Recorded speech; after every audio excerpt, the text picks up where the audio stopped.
Shalom, selamat hari Minggu bagi kita semua. Sungguh nyata kasih dan perlindungan Tuhan, Sang Kepala Gereja dalam kehidupan kita, umatnya dan gerejanya. Tidak terasa hari ini kita sudah tiba pada tanggal 28 Maret. Jika kita mampu untuk beribadah dan menikmati kasih Tuhan, itu semua karena Yesus Kristus, Sang Kepala Gereja, telah meletakkan dasar gereja yang esa, dasar gereja yang benar dan terus menopangnya. Mari kita memulai ibadah online pada hari ini dengan menaikkan pujian yang diambil dari KPPK nomor 386, Dasar Gereja yang Esa. Kita akan memujikan bait yang pertama, ketiga, dan keempat.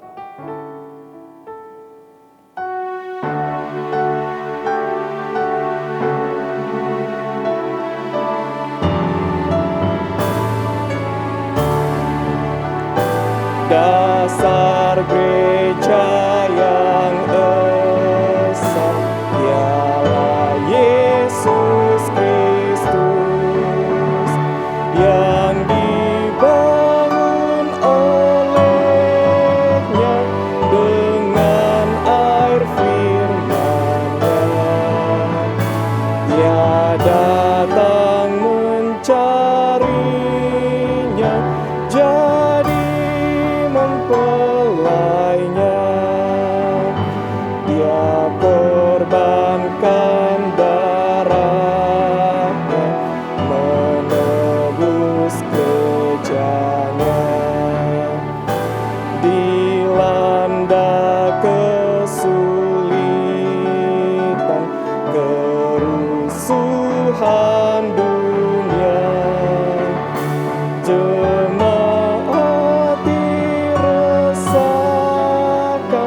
dan tekanan berat. Kaum kudus menyerukan, berapa lamakah akhirnya malam duka diganti terang cerah. Saya mengajak jemaat untuk boleh bangkit berdiri, kita menaikkan pujian ini sekali lagi.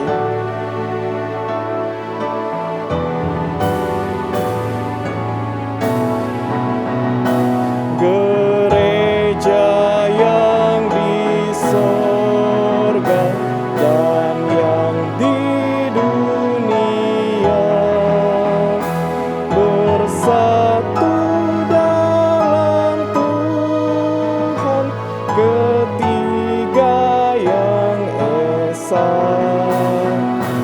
Ya Tuhan, beri anugerah supaya kami pun Engkau tempatkan juga kekal di rumah-Mu.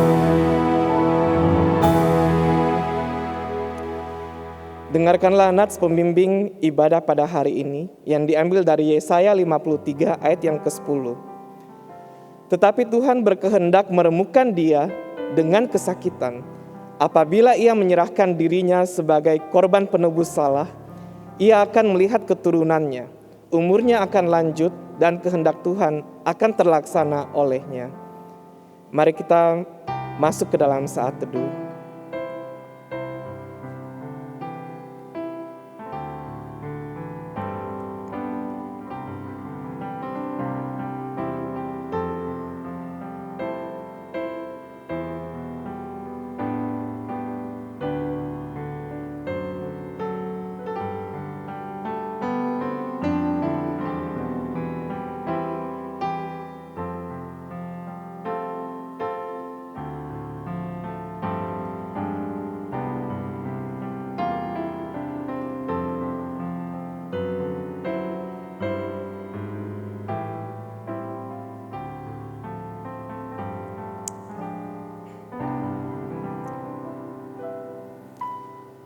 Ibadah pada hari ini dimulai dengan sebuah pengakuan bahwa pertolongan kita adalah di dalam nama Tuhan yang menciptakan langit dan bumi, yang kasih setianya kekal selama-lamanya, dan yang tidak meninggalkan perbuatan tangannya. Salam dari Tuhan kita Yesus Kristus bagi kita gerejanya. Amin. Jemaat dipersilahkan duduk kembali. Peristiwa Getsemani mengingatkan kita akan seraut wajah yang penuh dengan pergumulan. Pergumulan untuk menanggung dosa umat manusia.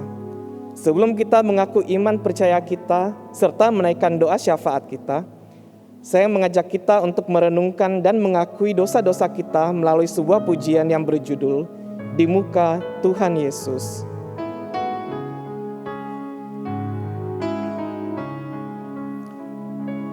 Di muka Tuhan Yesus, betapa hina diriku, ku bawa dosa-dosaku di muka Tuhan Yesus, di muka Tuhan Yesus, tersungkur karena dosaku, ku buka kerinduanku, muka Tuhan Yesus.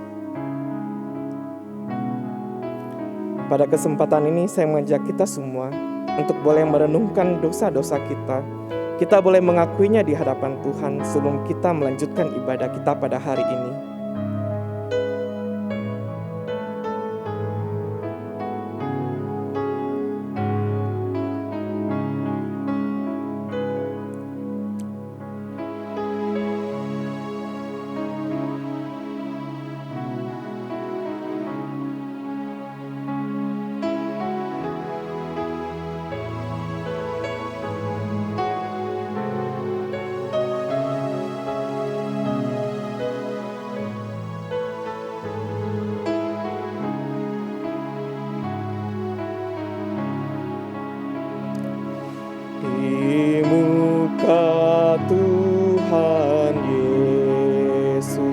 ku dapat kasih sayangnya, hatiku pasrah berserah di muka Tuhan Yesus.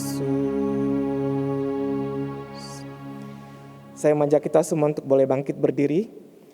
Mari bersama-sama dengan seluruh umat Tuhan di segala waktu dan di segala tempat, kita, orang-orang yang telah mendapatkan kasih sayang dari Tuhan kita Yesus Kristus, kita mengikrarkan pengakuan iman kita, pengakuan iman rasuli. Aku percaya kepada Allah, Bapa yang Maha Kuasa, Khalik langit dan bumi, dan kepada Yesus Kristus, anaknya yang tunggal Tuhan kita, yang dikandung dari Roh Kudus, lahir dari anak darah Maria, yang menderita sengsara di bawah pemerintahan Pontius Pilatus, disalibkan, mati dan dikuburkan, turun ke dalam kerajaan maut. Pada hari yang ketiga, bangkit pula dari antara orang mati, naik ke sorga, duduk di sebelah kanan Allah, Bapa yang Maha Kuasa, dan dari sana ia akan datang untuk menghakimi orang yang hidup dan yang mati. Aku percaya kepada Roh Kudus, gereja yang kudus dan am, persekutuan orang kudus, pengampunan dosa, kebangkitan tubuh, dan hidup yang kekal. Amin.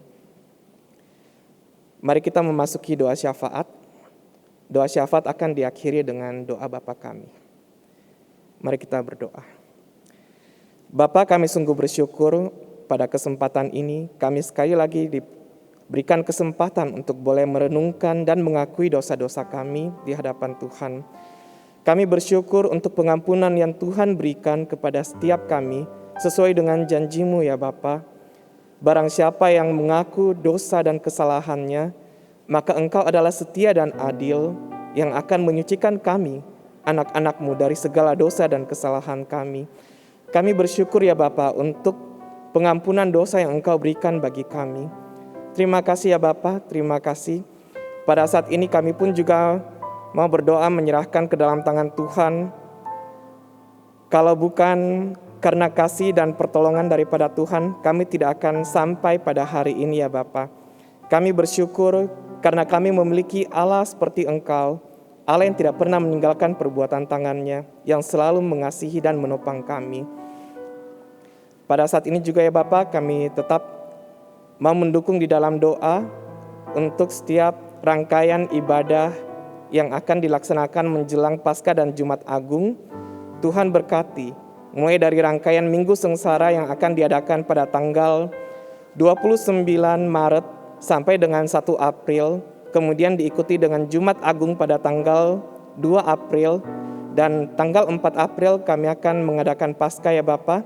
Kiranya Tuhan boleh memberkati persiapan panitia, baik dari proses rekaman, proses editing, dan kiranya ibadah Paskah dan Jumat Agung boleh kembali mengingatkan kami akan betapa besar kasih setia Tuhan dalam hidup kami, akan betapa besar anugerah Tuhan melalui Yesus Kristus bagi kami, anak-anak-Mu ya Bapa. Kami pun juga teringat untuk proses vaksinasi yang masih terus berlangsung sampai akhir bulan April ini, ataupun juga sampai jangka-jangka waktu yang belum ditentukan oleh pemerintah. Kami berdoa ya Bapa, biarlah Engkau boleh memberikan kesatuan hati di dalam proses vaksinasi ini, kesatuan hati bagi pemerintah kami ya Bapa, sehingga ketika proses vaksinasi ini dijalankan, boleh berjalan dengan lancar, tidak terjadi miskomunikasi, dan juga boleh seluruh rakyat Indonesia boleh memperoleh vaksin sesuai dengan kebutuhan mereka ya Bapa, dan juga sesuai dengan sasaran pemerintah. Terima kasih Bapa di surga, terima kasih. Hamba-Mu juga mau berdoa menyerahkan ke dalam tangan-Mu untuk jemaat-Mu yang bergumul dalam kesehatan mereka. Mungkin selain pandemi ini ya Bapa, ada juga yang bergumul dengan masalah kesehatan mereka. Tuhan jamah mereka, Tuhan lindungi mereka, Tuhan jaga mereka ya Bapa. Biarlah mereka boleh tetap merasakan kasih Tuhan di tengah-tengah kelemahan tubuh mereka. Dan kami percaya Bapa, sesuai dengan waktu dan kehendak-Mu, mereka akan pulih seperti sedia kala. Terima kasih Bapa di surga, terima kasih. Demikianlah doa kami yang kami naikkan, dilandaskan pada doa yang diajarkan oleh Tuhan Yesus kepada murid-muridnya. Bapa kami yang di surga, dikuduskanlah namamu, datanglah kerajaanmu, jadilah kehendakmu di bumi seperti di surga.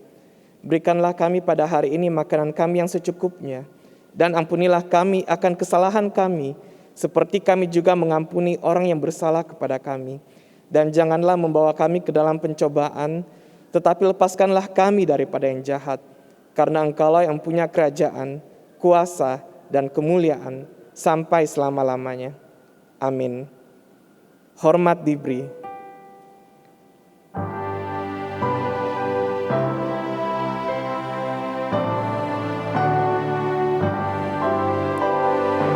Hormat diberi bagi Bapa, Anak, dan Roh Kudus, dari mula sampai sekarang dan seterusnya. Termulia. Amin. Amin. Masih tetap berdiri. Mari kita membaca bacaan bertanggapan yang diambil dari KPPK halaman 744. Bacaan bertanggapan nomor 58, hari-hari Minggu masa sengsara yang pertama.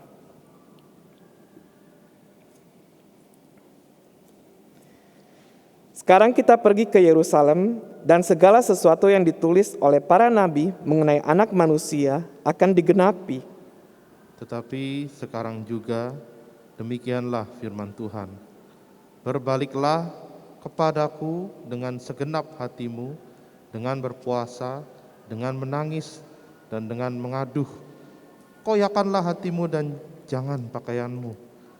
Berbaliklah kepada Tuhan Allahmu, sebab Ia pengasih dan penyayang, dan berlimpah kasih setia, dan Ia menyesal karena hukumannya.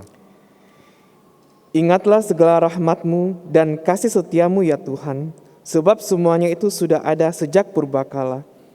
Kepadamu ya Tuhan, ku angkat jiwaku, Allahku, kepadamu aku percaya. Janganlah kiranya aku mendapat malu, janganlah musuh-musuhku beria-ria atas aku. Mataku tetap terarah kepada Tuhan, sebab Ia mengeluarkan kakiku dari jaring.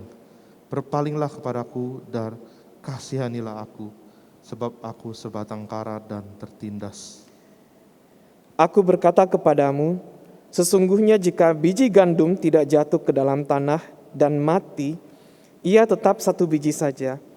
Tetapi jika ia mati, ia akan menghasilkan banyak buah. Karena Anak Manusia juga datang bukan untuk dilayani, melainkan untuk melayani dan untuk memberikan nyawanya menjadi tebusan bagi banyak orang. Dan hambaku ini sebagai orang yang benar akan membenarkan banyak orang oleh hikmat-Nya, dan kejahatan mereka Dia pikul, yaitu sebagai ganti, karena Ia telah menyerahkan nyawanya ke dalam maut, karena Ia terhitung di antara pemberontak-pemberontak, sekalipun Ia menanggung dosa banyak orang dan berdoa untuk pemberontak-pemberontak. Jemaat dipersilahkan untuk duduk kembali. Pada kesempatan ini kita diberikan juga kesempatan untuk mendukung pelayanan gereja dalam masa-masa pandemi ini melalui persembahan. Persembahan dapat dikumpulkan dengan mentransfer persembahan Bapak Ibu Saudara-saudari ke rekening yang tertera di layar Bapak Ibu Saudara, atau Bapak Ibu Saudara juga dapat membawanya ke kantor gereja dan menyerahkannya kepada hamba Tuhan pada hari dan jam kerja. Mari kita memberikan persembahan kita menaikkan pujian Give Thanks.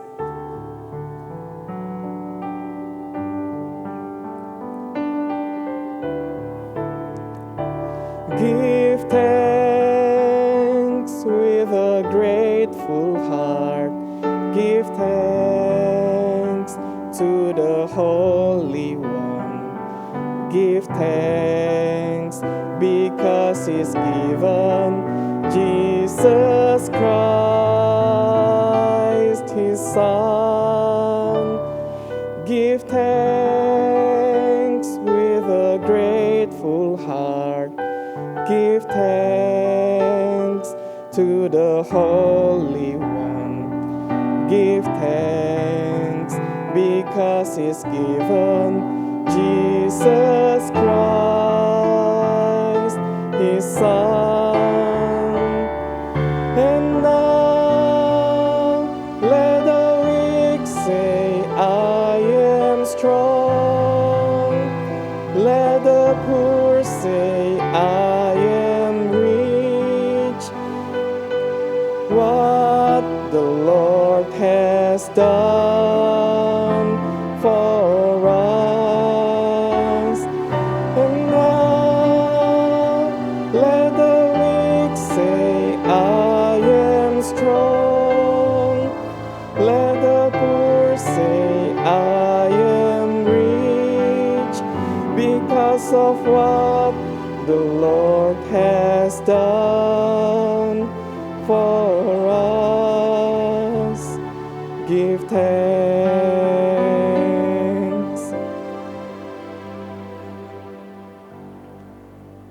Mari kita bersatu hati, kita akan masuk dalam doa persembahan. Bapa yang bertahta di dalam kerajaan surga, kami sungguh bersyukur pada hari ini. Kami boleh sekali lagi diberikan kesempatan untuk mendukung pelayanan Tuhan melalui gereja ini ya Bapa. Bapa, kami bersyukur karena Engkau menyertai kami, Engkau menyertai pekerjaan setiap jemaat-Mu ya Bapa, sehingga mereka mampu untuk memberi. Tetapi kami juga yakin dan percaya untuk setiap jemaat-Mu yang belum sempat memberi, Engkau juga akan memberkati kehidupan mereka ya Bapa. Karena kami percaya dan kami juga melihat bahwa dalam masa-masa ini bukanlah masa-masa yang mudah bagi kami. Tetapi ya Bapa, ketika Engkau masih beserta dengan kami, Engkau memelihara hidup kami, itu cukup bagi kami. Dan sebagai ucapan syukur atas kecukupan kami, terimalah persembahan ini ya Bapa, dan biarlah majelis boleh mengelola persembahan ini untuk pekerjaan Tuhan di gereja ini. Terima kasih ya Bapa di surga, terima kasih. Hamba-Mu berdoa dalam nama Tuhan kami, Yesus Kristus. Amin. Mari kita mempersiapkan hati kita untuk menerima kebenaran firman Tuhan dengan menaikkan pujian yang diambil dari KPPK nomor 119, Ribuan Malaikat.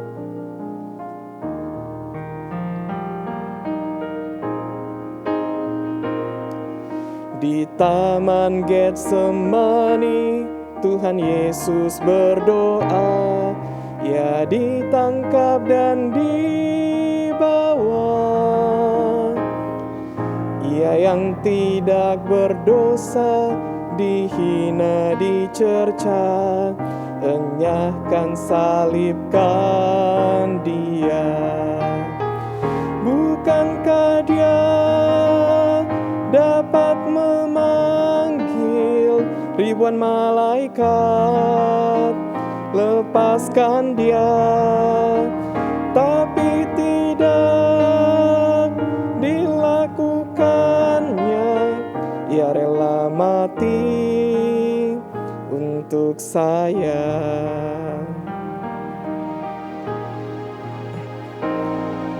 Di atas kepalanya duri sebagai mahkota, Ia diejek dan dicela.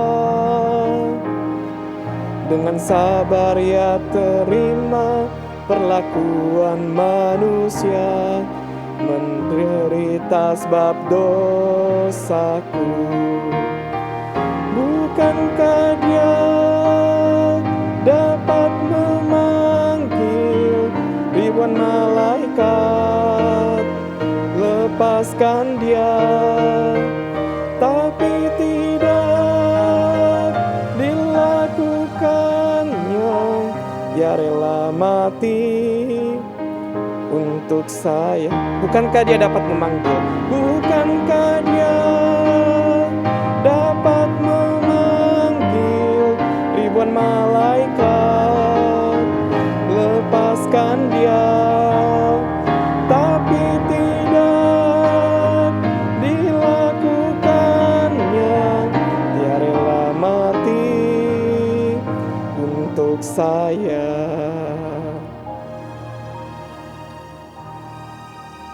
Kepada hambanya dipersilahkan.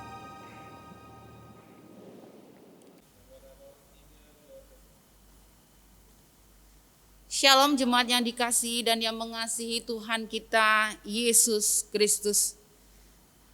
Pada hari ini kita akan bersama-sama merenungkan firman Tuhan. Namun sebelumnya mari kita bersama tundukkan kepala kita untuk berdoa, memohon pimpinan Allah Roh Kudus agar menerangi kita di dalam perenungan firman Tuhan hari ini.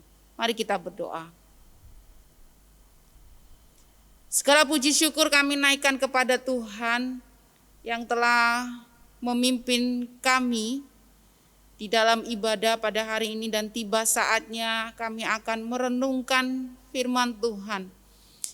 Tuhan, kiranya Engkau memberkati akan perenungan firman Tuhan pada hari ini. Biarlah melalui kebenaran firman Tuhan, sekali lagi kami diingatkan, diteguhkan iman kami untuk semakin teguh di dalam Kristus Yesus. Permuliakanlah dirimu di dalam pemberitaan firman Tuhan. Hanya di dalam nama Tuhan Yesus kami berdoa. Amin. Bapak Ibu jemaat yang terkasih, tema yang akan kita renungkan pada hari ini adalah ketakutan Yesus. Firman Tuhan terambil di dalam Lukas pasal yang ke-22 ayat yang ke-44. Dan kemudian juga Yesaya pasal 53 ayat yang ke-10. Demikian bunyi firman Tuhan. Lukas 22 ayat 44. Ia sangat ketakutan dan makin bersungguh-sungguh berdoa. Peluhnya menjadi seperti titik-titik darah yang bertetesan ke tanah. Kemudian di dalam Yesaya 53 ayat yang ke-10. Tetapi Tuhan berkehendak meremukkan dia dengan kesakitan. Apabila ia menyerahkan dirinya sebagai korban penebus salah, ia akan melihat keturunannya, umurnya akan lanjut, dan kehendak Tuhan akan terlaksana olehnya. Demikian pembacaan firman Tuhan. Berbahagialah setiap kita yang membaca, merenungkan, dan melakukannya di dalam kehidupan kita hari lepas hari. Bapak Ibu jemaat sekalian, setiap orang memiliki perasaan takut. Rasa takut sebenarnya adalah mekanisme pertahanan hidup dasar yang terjadi sebagai respon terhadap rangsangan tertentu. Misalnya seperti rasa sakit atau bahaya. Bahkan beberapa psikolog yang menyebutkan ketakutan itu adalah salah satu emosi dasar selain kebahagiaan, kesedihan, dan kemarahan. Ketakutan itu juga dikaitkan dengan perilaku tertentu untuk melarikan diri dan menghindar. Misalnya seperti saya ini adalah seorang yang takut dengan ular. Jadi kalau ketemu dengan ular, saya akan lari atau menghindar. Atau mungkin ketika kita akan jatuh gitu ya, kita takut jatuh, maka orang tersebut itu akan berusaha menghindari apapun yang ada di depannya, atau berjalan dengan hati-hati. Ada juga rasa takut dikaitkan dengan kejadian di masa yang akan datang, masa depan. Misalnya nih, ini saat ini situasi pandemik membuat semua orang takut, ya. Takut dalam hal apa? Di dalam membuka usaha pekerjaan. Bagaimana nih dalam membuka usaha pekerjaan di tengah pandemi? Bahkan mungkin kita sudah berusaha membuka pekerjaan usaha kita, tapi yang terjadi cuma gitu-gitu aja gitu ya. Karena semuanya orang lebih memilih untuk tidak melakukan sesuatu, khususnya dalam usaha pekerjaan di tengah pandemik ini. Bahkan Di dalam pandemi ini juga kita memiliki rasa ketakutan di mana kesehatan kita terganggu. Bahkan saat ini kita sudah ada beberapa di antara kita yang sudah menerima vaksin gitu ya. Itu adalah suatu hal yang membuat kita juga merasa tenang. Tetapi juga ada yang merasa takut. Nanti kalau saya vaksin apa yang terjadi? Gitu ya. Nah, jadi ada ketakutan-ketakutan yang mana gitu ya. Orang akhirnya berusaha untuk menghindar, berusaha untuk jangan sampai hal itu terjadi di dalam diri saya. Bahkan ketakutan itu juga dapat ya kita lihat saat situasi yang mana situasi itu tidak dapat kita terima. Misalnya pasangan kita pergi untuk selama-lamanya. Ya, ini adalah hal-hal yang menakutkan, perasaan takut yang terjadi di dalam kehidupan kita. Bapak Ibu jemaat yang terkasih di dalam Kristus Yesus, ternyata kita tidak sendiri memiliki perasaan takut. Dalam bagian sudah kita baca tadi, Yesus juga mengalami yang namanya ketakutan. Yesus yang adalah manusia 100%, yang mana ia menanggalkan keilahiannya, memiliki rasa takut. Kata takut dalam bagian ini memakai kata agonia, yang berarti satu ketegangan batin yang besar, di mana di situ ada konflik di dalamnya, di mana di situ ada kesedihan yang mendalam, ada ketegangan emosional. Itu yang dimaksud dari kata agonia atau kata takut dalam bagian ini. Ini berarti Yesus sedang merasakan penderitaan emosional yang akut yang menghasilkan peluh yang sangat banyak. Sementara ia sedang memandang dengan pengertian dan kengerian di mana penderitaan dahsyat itu akan dialaminya. Jadi ini sebuah perasaan emosional yang akut yang menghasilkan peluh yang sangat banyak. Makanya di situ dikatakan apa? Ia sangat ketakutan dan makin bersungguh-sungguh berdoa. Peluhnya menjadi seperti titik-titik darah yang bertetesan ke tanah. Jadi di situ ada ketakutan yang begitu akut, yang membuat dirinya sendiri harus berpeluh, yang mana peluhnya itu seperti titik-titik darah.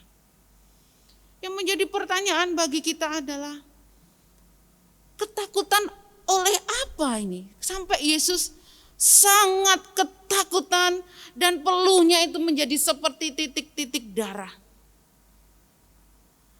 Apakah ketakutan fisik yang akan dialaminya?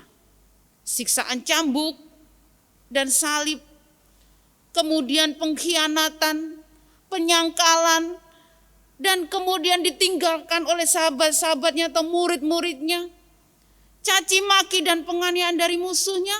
Apakah ketakutan yang seperti itu? Bukan, Bapak Ibu. Bukan ketakutan yang demikian. Ketakutan oleh apa? Jawabannya ada di ayat yang ke-42. Yesus mengatakan, "Ya Bapakku, jikalau engkau mau, ambillah cawan ini daripadaku. Tetapi bukanlah kehendakku, melainkan kehendakmu yang terjadi." Bapak Ibu, di sana ada kata cawan. Cawan Tuhan. Apa yang dimaksud dengan cawan ini? Bapak Ibu, di dalam perjanjian lama, cawan Tuhan itu adalah simbol yang biasanya digunakan untuk murka Allah. Jadi cawan Tuhan itu merupakan simbol yang biasanya digunakan untuk murka Allah. Bapak Ibu dapat melihat di dalam Ayub pasal yang ke-21 ayat 20 dikatakan, orang fasik dikatakan minum dari murka yang maha kuasa.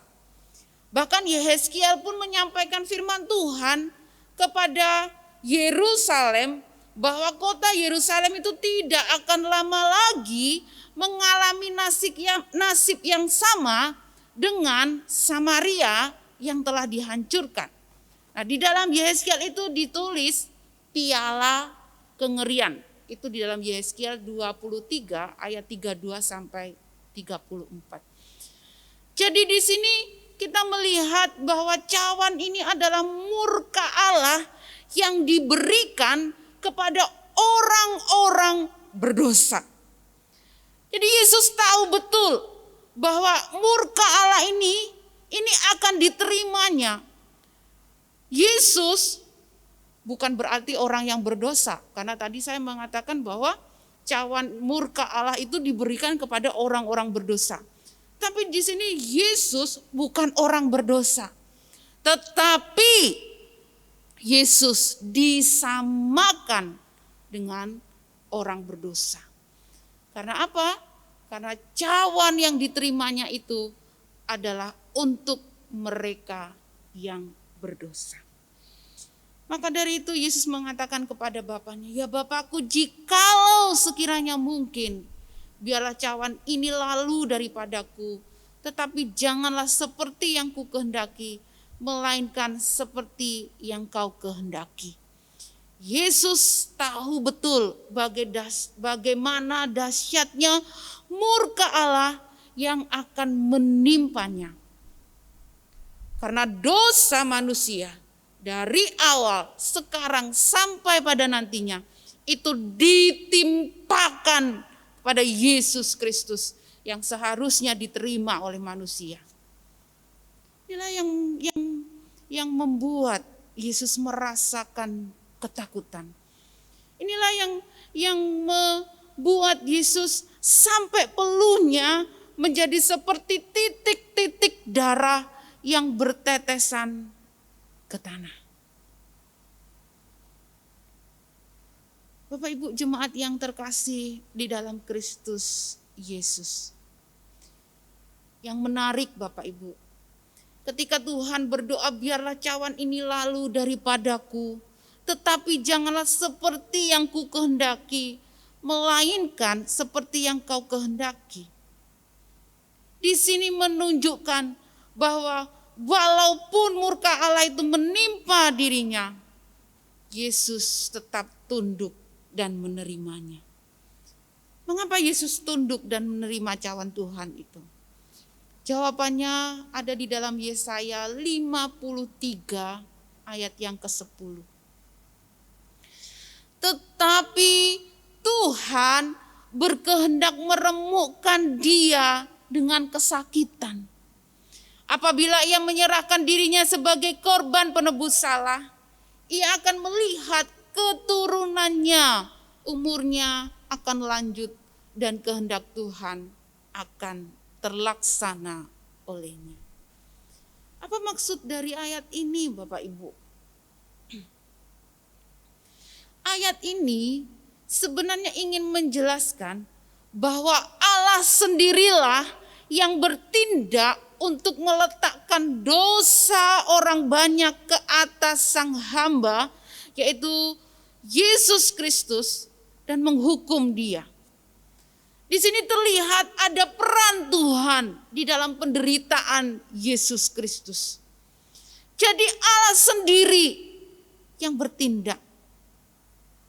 Ya, Allah yang melakukannya. Jadi kalau dikatakan siapa yang membunuh Yesus? Ada salah satu buku yang mengatakan yang membunuh Yesus adalah Bapaknya sendiri. Allah sendiri yang bertindak untuk meremukkan Yesus Kristus.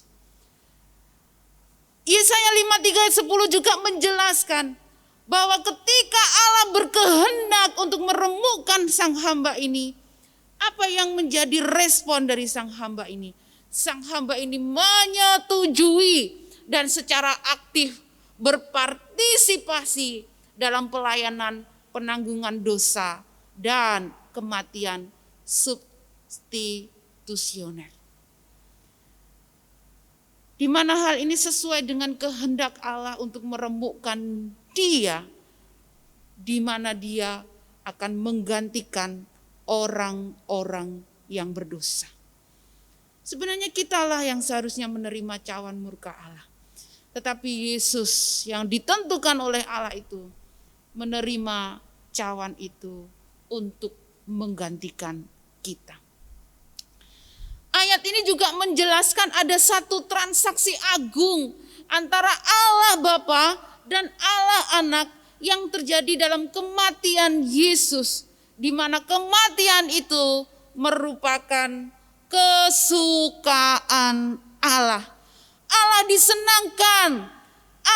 disenangkan bukan hanya melihat penderitaan Yesus Kristus saja, tetapi karena Kristus Yesus taat di dalam menjalankan kehendak Allah.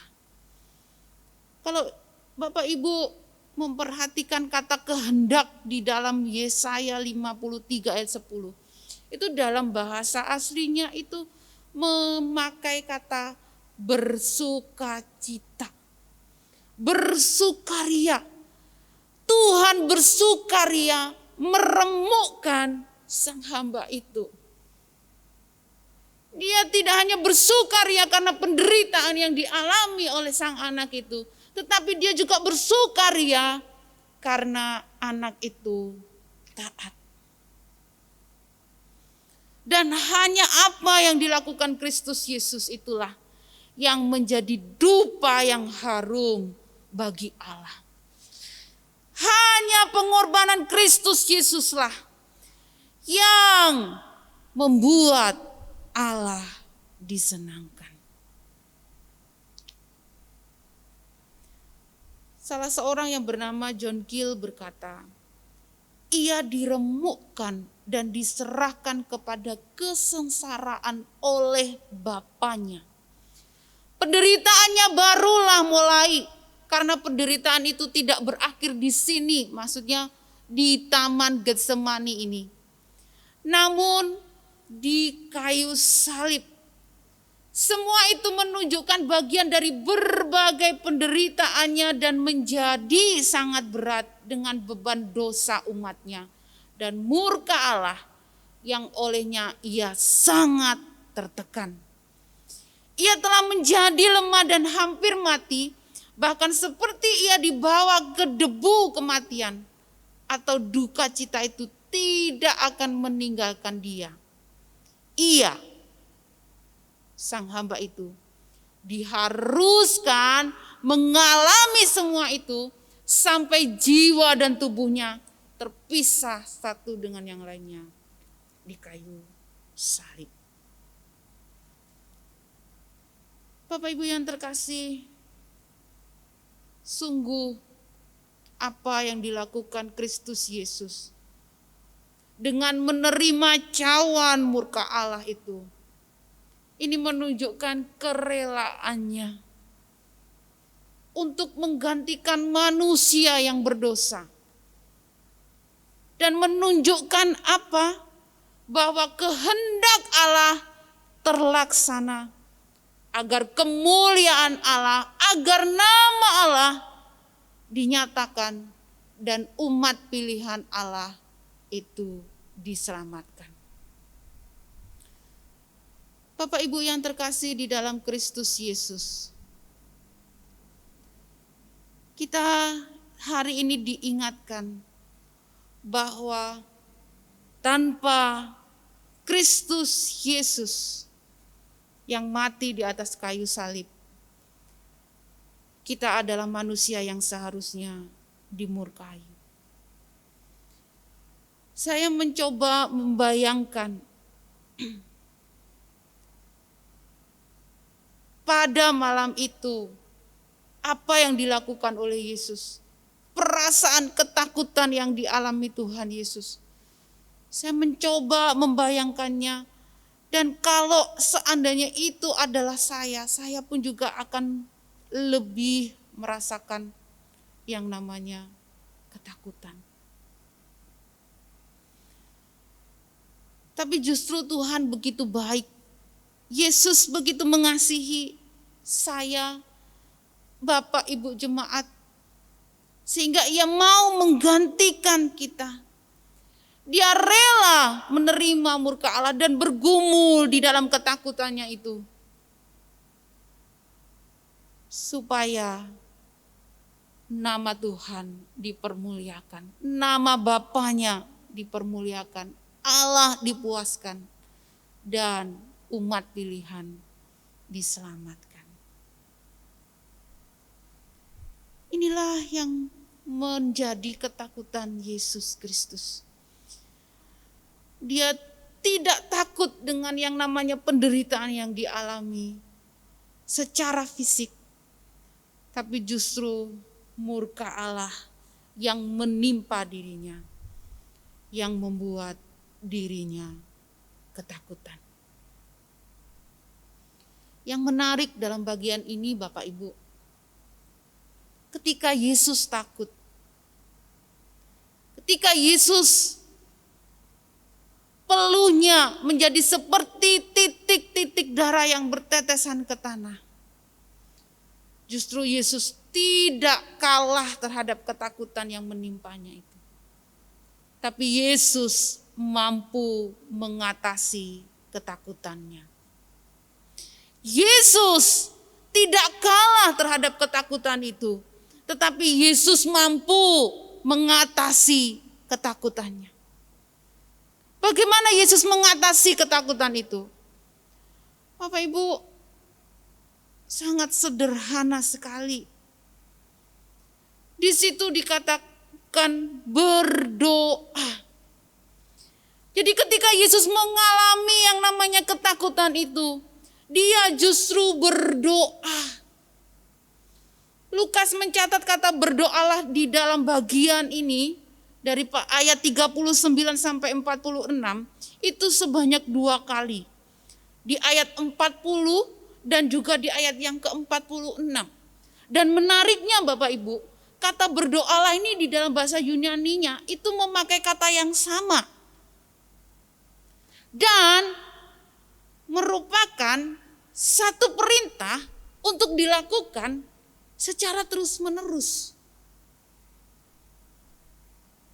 Jadi dalam bagian ini Lukas ingin memberitahukan kepada kita bahwa doa harus menjadi gaya hidup orang percaya. Doa harus menjadi nafas hidupnya orang percaya. Jadi ketika Tuhan Yesus mengalami yang namanya ketakutan itu, dia berdoa Bapak Ibu.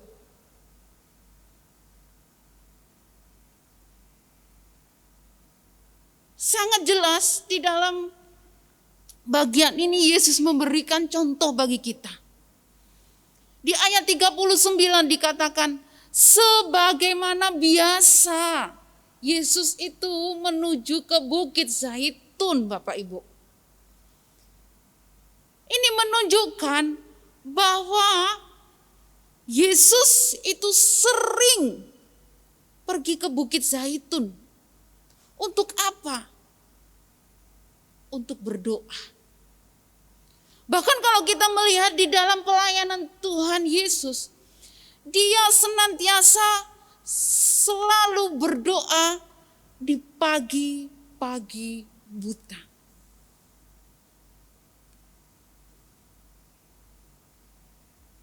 Terus kemudian di ayat yang ke-44 dikatakan Yesus makin bersungguh-sungguh berdoa.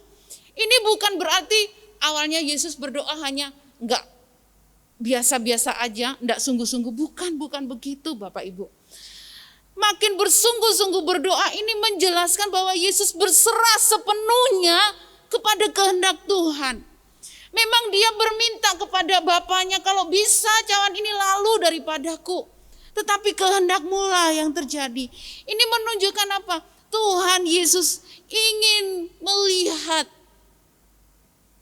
ingin menyelaraskan kehendak-Nya dengan kehendak Bapanya. Jadi dia makin bersungguh-sungguh berdoa.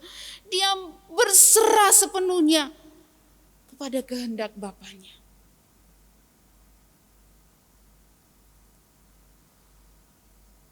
Jadi doa harus menjadi gaya hidup kita.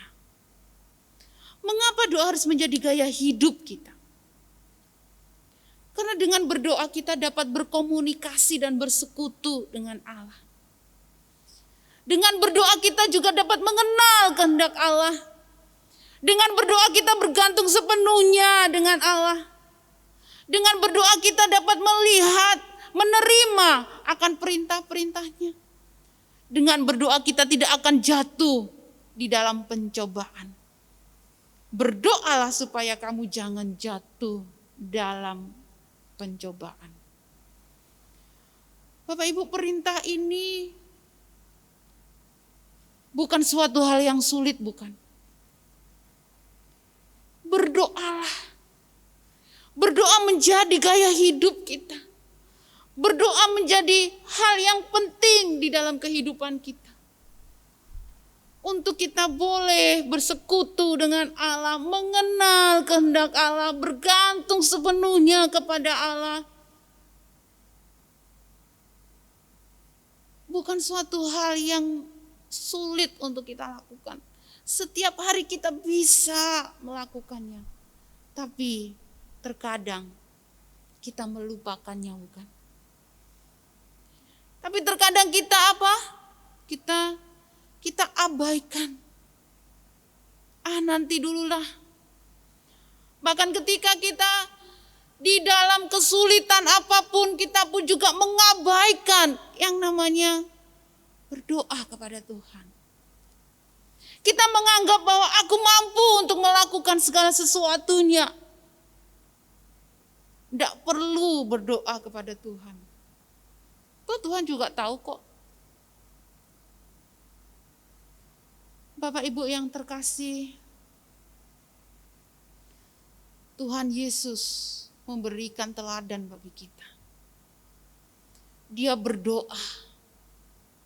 Apakah Tuhan tidak tahu? Dia tahu. Tapi dia berdoa. Nah, kita manusia tidak tahu akan masa depan kita. Kita tidak tahu apa yang akan terjadi di depan kita. Tapi Tuhan menginginkan kita untuk apa, Bapak Ibu? Berdoa. Ketika engkau merasakan ketakutan, ketika engkau merasakan kekalutan, ketika keadaan membuat kita terhimpit, berdoalah kepada Tuhan. Ketika Yesus takut, Dia berdoa. Dia bertemu dengan Bapanya. Dia melihat kehendak Bapanya. Dia sepenuhnya bergantung kepada Bapanya. Dia mengikuti kehendak Bapanya. Dengan berdoa kita akan mengerti juga apa kehendak Bapa. Bapak Ibu yang terkasih,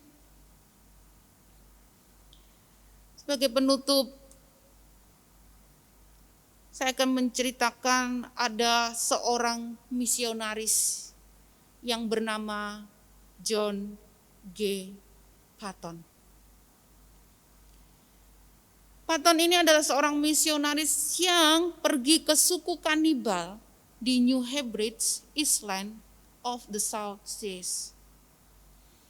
Selama memenuhi panggilan Allah menjadi seorang misionaris, hidupnya dipenuhi begitu banyak cobaan. Apa aja Bapak Ibu? Istri dan anak-anaknya meninggal. Paton harus bergumul dengan penduduk asli. Ia pernah diserang 14 kali, demam dan kesakitan yang begitu parah. Dan membuat dia itu merasa lemah. Bahkan ketika dia harus merasakan demam, sakit yang begitu parah, dia itu berjaga-jaga, tidak tahu kapan rumahnya akan dikepung dan disergap. Dia merasakan ketakutan setiap harinya. Jangan-jangan nanti saya juga akan dimakan oleh suku penduduk asli di situ.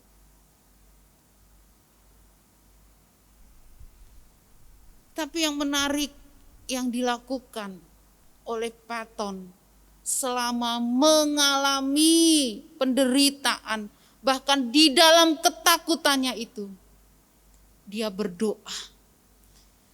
Dia punya iman yang terus menopang di dalam situasi yang mengancam dan menakutkan itu. Paton mengingat bahwa Yesus telah menjanjikan penderitaan dan kemartiran kepada setiap hamba-hambanya. Dan itu pun dia mengalami penderitaan itu. Yang dilakukannya adalah dia datang kepada Tuhan melalui doa. Dia mengingat janji-janji Tuhan, di mana janji-janji itu memberikan kedamaian di tengah situasi yang menakutkan. Di saat dia berdoa, di saat dia mengingat janji Tuhan, di saat dia berserah di tengah ketakutan itu, justru imannya diteguhkan dan dia tetap dipanggil untuk melayani orang-orang yang ada di sana. Yang menarik Bapak Ibu, ada satu perkataannya yang memberkati saya secara pribadi. Dia mengatakan begini, selama krisis saya merasa tenang dan kuat. Berdiri tegak dengan seluruh beban dan mengingat akan janji Tuhan. Aku selalu bersamamu. Kata aku selalu bersamamu merupakan janji yang sangat berharga, yang membuat saya selalu menyembah Yesus dan bersuka cita karenanya. Terpujilah Tuhan. Apa yang dikatakan Paton ini sungguh menarik Bapak Ibu. Di saat takut melanda dirinya, dia berdoa. Dia berserah sepenuhnya kepada Allah yang mengutus dia, yang memanggil dia untuk menyelaninya sebagai seorang misionaris. Bapak Ibu yang terkasih, ketakutan apa yang saat ini Bapak Ibu alami? Apakah ketakutan dalam menggapai masa depan? Apakah itu ketakutan di dalam membangun usaha, membuka usaha, menjalankan usaha di tengah situasi yang demikian? Apakah ketakutan kita karena kesehatan kita semakin hari semakin menurun? Ataukah ketakutan menghadapi yang namanya kematian? Apakah saat ini kita mengalami ketakutan untuk menyelesaikan studi kita?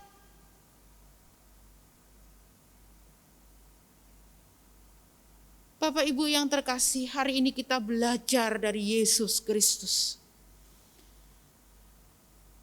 Dia mengalami ketakutan, tapi dia tidak kalah dengan ketakutan itu. Dia berdoa kepada Bapaknya. Demikian juga kita. Walaupun ada ketakutan-ketakutan yang menimpa diri kita, ingatlah, datanglah kepada Tuhan, berdoalah kepada Tuhan. Karena hanya Dialah yang dapat menyertai kita, yang dapat menguatkan kita untuk kita menghadapi ketakutan itu. Amin firman Tuhan. Mari kita berdoa.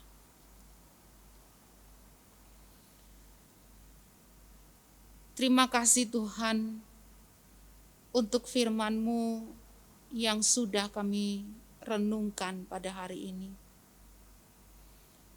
Di dalam memasuki minggu-minggu sengsara, kami diingatkan kembali bahwa Engkau pernah mengalami ketakutan di saat Engkau bergumul menghadapi akan salib itu.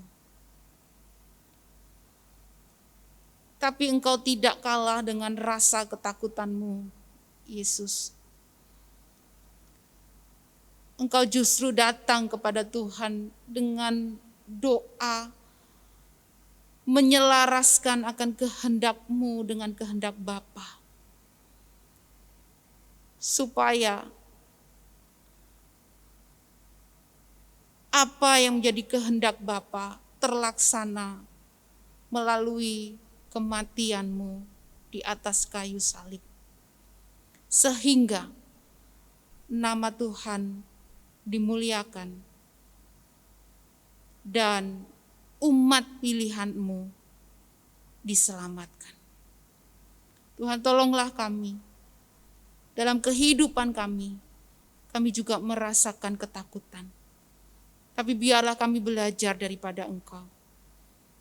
Untuk kami dapat datang kepada Tuhan Allah. Melalui Engkau Yesus Kristus. Berdoa, menyerahkan hidup kami kepada Engkau. Berkati jemaat-Mu Tuhan. Tolong mereka apabila mereka saat ini di dalam ketakutan. Biarlah mereka dapat datang kepada Tuhan. Melalui doa-doa dan mengingat akan janji firman-Mu. Terima kasih Tuhan. Hanya di dalam nama Tuhan Yesus Kristus kami berdoa. Amin. Terima kasih, Tuhan Yesus memberkati. Kita bersyukur kepada Tuhan karena hari ini kita boleh kembali beribadah kepada Dia. Dan kita akan mengakhiri ibadah pada hari ini. Saya undang jemaat untuk bangkit berdiri. Kita akan menaikkan pujian doksologi. Terima berkat Tuhan, sambut dengan pujian amin.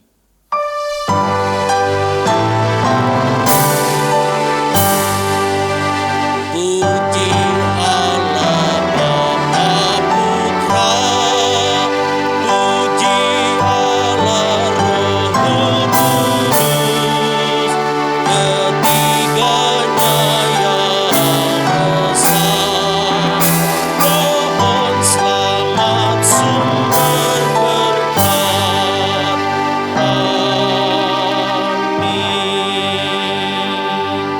Sidang jemaat yang dikasihi Tuhan, arahkanlah hatimu kepada Allah Tritunggal, satu-satunya sumber berkat, dan terimalah berkat daripadanya.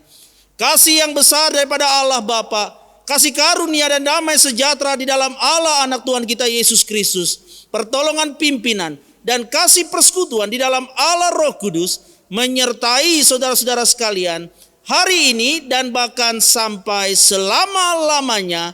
Amin. Amin. Amin.